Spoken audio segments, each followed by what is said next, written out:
সকলোকে পুনৰবাৰ নমস্কাৰ জনাইছোঁ মোৰ অন্য এটি ভিডিঅ'লৈ। আজি এবিধ বনৌষধিৰ বিষয়ে ক'বলৈ গৈ আছোঁ। সেইবিধ হৈছে ভূমি আমলা। এনেকৈ টাবতো হয়, আপোনাৰ এনেকৈ এই পানী পালে বেছিকৈ হয়, বৰষুণত বেছিকৈ হয়, য'ত ত'ত আপোনাৰ হৈ যায়। আপোনাৰ এনেকৈ বেঙেনা পুলি নহ'লে জলকীয়াৰ পুলি তলতো টাবতো এনেকৈ গজি উঠে। আমি বহুতেই ছিঙি পেলাই দিওঁ জংঘল বুলি, বা হাবি বননি এনেকৈ কাটি পেলাই দিওঁ আৰু চাফ কৰি, কিন্তু নহয়, ইয়াৰ পৰা বহুত উপকাৰিতা হয়।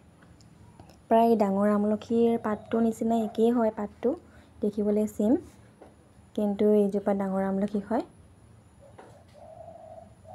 কিন্তু সেইজোপা আপোনাৰ মাটিত এনেকৈ বা টাবত জংঘলৰ নিচিনা এনেকৈ হাবি বননি ঢেৰ ওলায়, সেইকাৰণে ইয়াক ভূমি আমলা বুলি কয়। সৰু সৰু পাতৰ তলত সৰু সৰুকৈ লাগে, এনেকৈ গুটি গুটি নিচিনা, খাবলৈ অকণমান তিতিকি হয়। এইবিধ আপোনাৰ লিভাৰ হেল্থৰ কাৰণেও ভাল, এণ্টিভাইৰেল প্ৰপাৰ্টিছৰ কাৰণে ই হেপাটাইটিছ বি আৰু হেপাটাইটিছ চিৰ কাম কৰে। ইয়াক ষ্ট'ন ব্ৰেকাৰ বুলিও জনা যায়। এইবিধে আপোনাৰ ইউৰিক এচিড ভাল কৰে, লগতে বন হজমি ভাল কৰে। ইয়াত অধিক মাত্ৰাত ভিটামিন চি পোৱা যায়। হাই ছুগাৰ লেভেল কণ্ট্ৰল কৰে, নাকৰ পৰা তেজ ওলোৱা, লগতে মহিলাসকলৰ যিবিলাক মহিলাসকলৰ মাহেকীয়া প্ৰব্লেম আছে তাৰ কাৰণেও বহুত ভাল, স্কিনৰ কাৰণেও বহুত ভাল।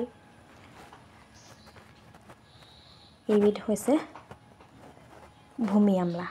মই প্ৰায়ে খাওঁ, দিনত দুবাৰকৈ খাব লাগে। ৰাতিপুৱা পটাত অকণমান থেতেলাই পেলাই ইয়াৰ ৰসটো 5 ml নহ'লে 3 ml আপুনি খাব পাৰে। অধিক মাত্ৰাত খালেও ই বহুত বেয়া, আপুনি জোখত খাব লাগে। এইবিধ ৰাতিপুৱা এয়া মায়ে অকণমান থেতেলাইছিলে, মায়ে অকণমান খালে আৰু মোকো অকণমান দিলে। ইয়াৰ বিষয়ে আগতে আপোনালোকে শুনিছিলেনে? মোক কমেণ্ট কৰি জনাব। ভিডিঅ'টো ভাল পালে লাইক কমেণ্ট কৰিব। আজিলৈ বাই।